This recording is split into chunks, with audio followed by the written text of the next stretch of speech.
আসসালামু আলাইকুম everyone's, ইয়াসিনরাজফানি.com YouTube চ্যানেলে আপনাদেরকে সকলকে স্বাগতম। আশা করি আপনারা সবাই ভালো আছেন, আমি ভালো আছি। আমার আগের আইডিটা ব্যান্ড হয়ে গেছে, এটা নতুন আইডি।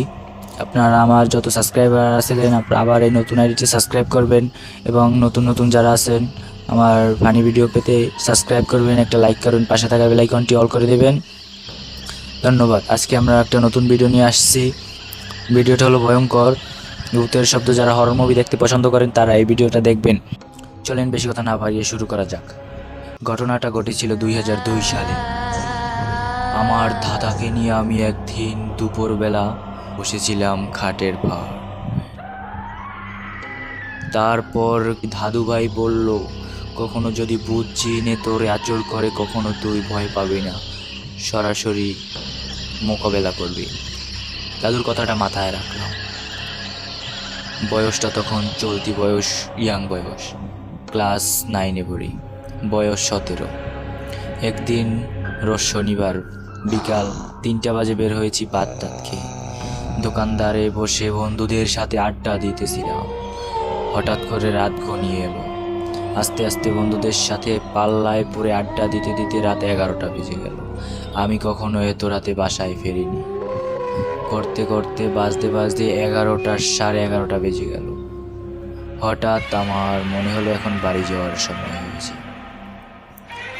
কিছু না বলে বন্ধুদের ওখান থেকে আমি আস্তে আস্তে বাড়ি দিকে রওনা দিলাম। কিছু দূর আসনের পর মসজিদের কাছে যখন এসেছি, পাশেই কবরস্থান। হঠাৎ চলে গেল কারেন্টটা। আমার বুকের ভিতরটা কেমন জানি করতেছিল। পিছনে ঠেকতেছিলাম, কে জানি আমাকে ডাকতেছে। কিছু না ভেবেই ওখানে দাঁড়িয়ে গেলাম। কারেন্টটাও চলে গেল হঠাৎ। তারপরে পিছন থেকে এভাবে ভয়ঙ্কর শব্দ। আমি কিছু না ভেবে ওখানে দাঁড়িয়ে পড়লাম। তারপরও কেমন জানি আমার মনটা ভিতরে ইশারা করতেছে। আমি হঠাৎ চোখ বুজে পেলাম, আবার চোখ মেললাম। জোনাকির আলোতে সামনে দেখা যায় কে জানি বসে আছে। আমার তো ভয়ে ধুপ ধুপ করে পরানটা কাঁপতেছিল। আমি কখনো এত রাত পর্যন্ত বাইরে থাকি না, আজকে প্রথম আমার সাথে এরকমই কেন।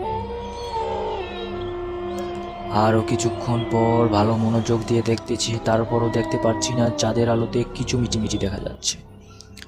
কি করব, আমি চোখটা বুজিয়ে দাদুর সেই কথাটা স্মরণ করলাম। দাদু বলেছিল যে কখনো যদি ভূত পেতে তোকে ভয় দেখাতে চাই, লুঙ্গি পরে থাকলে লুঙ্গি জাগিয়ে মাথায় উঠিয়ে নিবি, প্যান্ট পরে থাকলে প্যান্টটা খুলে দিবি। হ্যাঁ, আমি দাদুর কথা মাথায় নিলাম। দাদুর কথা মতো আমি লুঙ্গিটা মাথায় উঠিয়ে নিলাম। আমি ন্যাংটো হয়ে থাকলাম। হঠাৎ মনে হচ্ছে অনুভব করতেছি কারেন্ট চলে আসলে। তখন আমি চোখটা বুঝানো, আমি চোখটা আস্তে আস্তে আস্তে আস্তে করে মেলতেছি। হঠাৎ দেখি কে জনি দৌড়ে যাইতেছে। আমি কিছু ডাইনে বাই না তাকিয়ে আমি সোজাসুজি ঘরে চলে আসলাম। ঘরে এসে ওই সব কাহিনীর পর আমি আর কিছু মুখে দিতে পারলাম না, না খেয়ে ঘুমিয়ে গেলাম। সকালবেলা আমার মা ডেকে উঠালো, তুই রাত্রে কি হয়েছিল, তুই না খেয়ে ঘুম পড়েছিস? আমি বললাম কিছু না মা। মা বলল, তুই শুনেছিস রাত পর্যন্ত আর বেশি বাইরে থাকবি না, বেশি রাত পর্যন্ত।